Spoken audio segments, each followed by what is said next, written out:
शाम का वक्त था। मोटी गीली बर्फ धीरे धीरे बढ़ रही थी। गलियों की लालटेन जल रहे थे। घोड़ों की पीठ पर, लोगों के कंधों पर, हेड्स पर चारों तरफ हल्की हल्की बर्फ पड़ रही थी।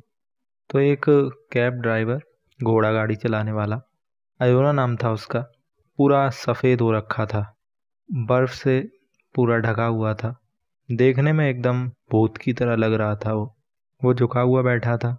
इतना झुका हुआ था जितनी कि एक ह्यूमन बॉडी ज़्यादा से ज़्यादा झुक सकती है। बर्फ़ चाहे जितनी भी गिर रही थी इसके ऊपर, लेकिन ये मूव नहीं कर रहा था। ऐसा लग रहा था मानो वो ज़रूरी नहीं समझता अपने ऊपर से इस बर्फ़ को हटाना। ये रसिया है दोस्तों। यहाँ पर हमेशा बर्फ़ पड़ती रहती है। ठंडा इलाका है। तो इसका एक छोटा सा घोड़ा भी था। वो भी पूरा सफ़ेद हो रखा था। उसके ऊपर भी बर्फ़ जमी हुई थी। वो भी एकदम इमोशनलेस खड़ा हुआ था। दोनों ऐसे खड़े थे, बिना हिले डुले। उनको देखकर लग रहा था कि दोनों किसी गहरी सोच में डूबे हुए हैं। शाम की धुंध इस टाउन पर धीरे धीरे उतर रही थी। इन गलियों की लैंप्स की सफ़ेद लाइट सूरज की चमकीली किरणों की जगह ले रही थी। गलियों का शोर अचानक से बढ़ने लगा। कैबी, एक आदमी ने अयोना से चिल्लाकर पूछा, बाइबर्क्स वे चलोगे? तो अयोना उठकर खड़ा हुआ और अपनी बर्फ से ढकी हुई पलकों से उस ऑफिसर की तरफ देखा जो उसके सामने खड़ा था, ओवरकोट पहने हुए। सर पर अपने कोई हुड सी टोपी सी डाल रखी थी उसने। बाइबर्क्स वे? ऑफिसर ने फिर से पूछा। सो रहे थे क्या? बाइबर्क्स वे चलोगे? तो अयोना ने हाँ में अपना सिर हिलाते हुए उस घोड़े की लगाम उठाई।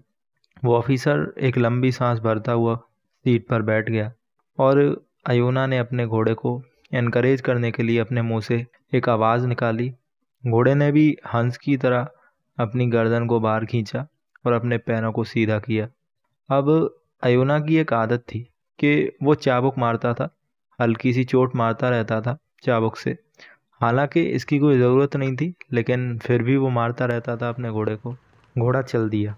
जैसे जैसे अयोना अपनी गाड़ी को आगे बढ़ा रहा था, तो उसे आवाज़ सुनाई दे रही थी कि क्या कर रहा है बे? लोग उससे पूछ रहे थे, कहाँ जा रहा है? यू डैबन, राइट राइट राइट, सीधा चलना। पीछे बैठा ऑफिसर ने भी उससे पूछा, क्या तुम्हें ड्राइव करना नहीं आता? राइट साइड रखो ना अपने घोड़े को। तभी एक कोचमैन उनके पास से निकला, अपनी प्राइवेट गाड़ी में अपनी बर्फ़ को झाड़ता हुआ और गुस्से में अयोना की तरफ देखता हुआ।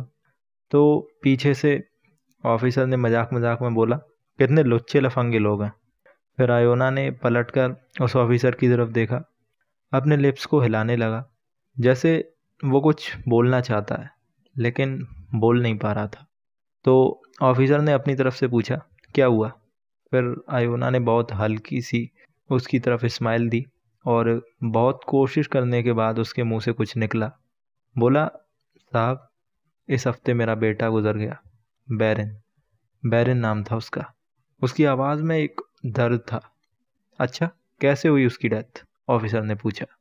अब ये सुनते ही अयोना ने अपनी पूरी बॉडी पीछे की तरफ घुमा ली और बोलने लगा, पता नहीं, कह रहे थे बहुत तेज बुखार आया, 3 दिन तक वो हॉस्पिटल में था और अचानक से गुजर गया। आगे देखो आगे, ऑफिसर बोला। तभी सामने से एक आवाज़ आई, शायद वो किसी गाड़ी में टकराने वाला था, कि पागल हो गया क्या अभी कुत्ते? आंखों का इस्तेमाल कर, आंखों का, अभी मर जाते। पीछे बैठा ऑफिसर भी उससे बोल रहा था कि जल्दी चलाओ भाई, जल्दी चलाओ, नहीं तो हम कल तक भी नहीं पहुंच पाएंगे।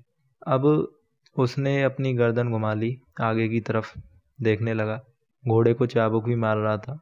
फिर कई बार उसने बार बार पीछे ऑफिसर की तरफ पलट के देखा, लेकिन उस ऑफिसर ने अपनी आंखें बंद कर ली। ऐसा दिखाने की कोशिश कर रहा था, कभी इधर देख रहा था, कभी उधर देख रहा था। मतलब वो ये जता रहा था कि मैं तुम्हारी बात में इंटरेस्टेड नहीं हूँ बिल्कुल भी। ऐसे चलते चलते आखिर एक बार के सामने उसने ऑफिसर को उतारा। वहाँ जाकर फिर से वो मोशनलेस अकेला अपनी सीट पर बैठ गया। बर्फ़ उस पर गिर रही थी। 1 घंटे तक वो वहाँ बैठा रहा अकेला। फिर लगभग 1 घंटे के बाद उसे रबड़ के जूतों की चूं चूं करती हुई आवाज़ आई। 3 लोग झगड़ते हुए वहाँ आ रहे थे। 3 लड़के थे। 2 लंबे थे, एक छोटा था। छोटे वाले के कूबड़ निकला हुआ था। तो वो चिल्लाकर इससे बोले, कैबी, पुलिस ब्रिज जाना है। तो अयोना ने फिर से लगाम उठाई, मुंह से आवाज़ करी। वो लोग बदले में इसे बहुत कम पैसे दे रहे थे, लेकिन उसने इस बात को ज़्यादा माइंड नहीं किया और चल दिया। वो बस अकेला नहीं रहना चाहता था। उसने इन तीनों को बैठाया। तीन जने एक दूसरे को धक्का दे रहे थे, गंदी गंदी लैंग्वेज का यूज़ कर रहे थे। अब इस गाड़ी में 3 जनों के बैठने की जगह नहीं थी, तो 2 बैठेंगे, एक खड़ा रहेगा। अब तीनों में बहुत खटपट के बाद ये तय हुआ कि वो जो इसके कुंवर निकला हुआ है वो खड़ा रहेगा, क्योंकि वो छोटा है। चलो अब, वो बोला।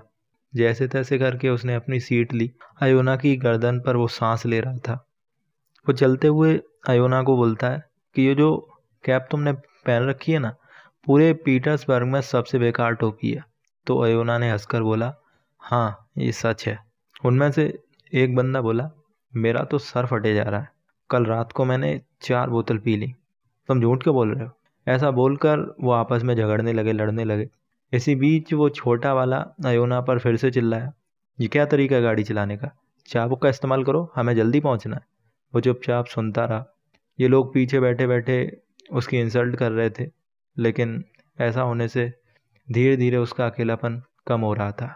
अयोना ने बहुत बार पीछे मुड़कर उनकी तरफ देखा। उसको बस इंतज़ार था कि बस एक बार ये थोड़ी देर के लिए चुप हो जाएं, तो मैं अपनी बात इनको बोल दूं।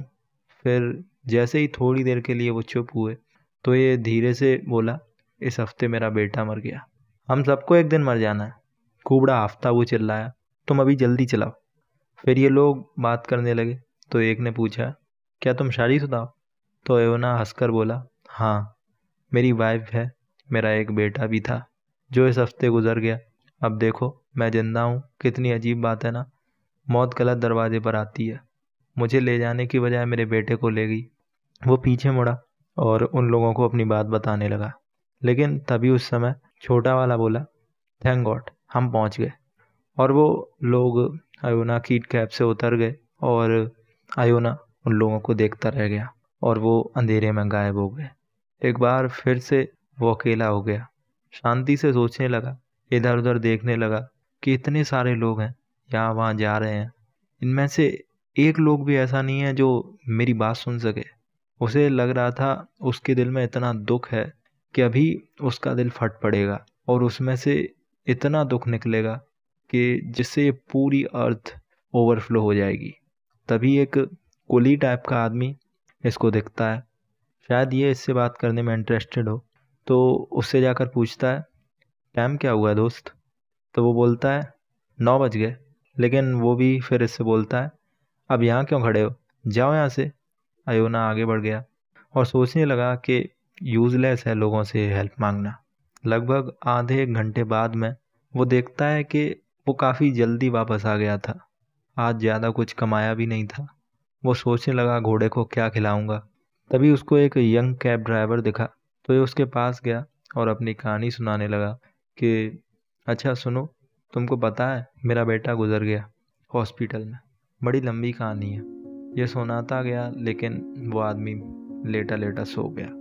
अब आयोना ने गहरी सांस ली और उसके दिल से एक ही बात निकली, जैसे जवान आदमी को पीने की तलब होती है, वैसे ही बूढ़े आदमी को अपनी लाइफ में बात करने के लिए कोई चाहिए। एक हफ्ता होने को आया था उसके बेटे को गुजरे हुए, और अब तक वो किसी को प्रॉपरली बता भी नहीं पाया था इस बारे में। वो सोच रहा था कि इससे अच्छा तो मैं किसी लेडी से बात करता, अपना दुख सुनाता उसको, तो शायद मेरा दुख समझती।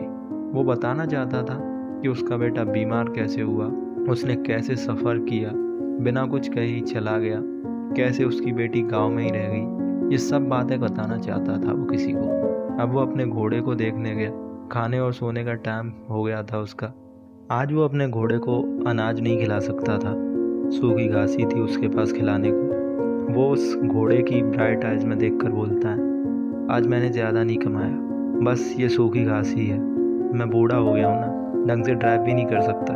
आज अगर मेरा बेटा होता तो वो बहुत ही अच्छा चलाता गाड़ी, हमें अकेला छोड़कर चला गया वो। फिर वो कुछ पल के लिए चुप हो गया, वो कुछ बोला नहीं और फिर से अपनी स्टोरी अपने घोड़े को सुनाने लगा। तुम्हारी भी माँ अगर तुमको छोड़कर चली जाए तो तुमको कैसा लगेगा इस दुनिया में? घोड़ा चबा रहा था, सुन रहा था, अपने मालिक के हाथ पर सांस ले रहा था। अयोना अपनी सारी फीलिंग्स बाहर निकाल रहा था, अपनी सारी स्टोरी अपने घोड़े को सुना रहा था। शायद इससे उसका दिल हल्का हो।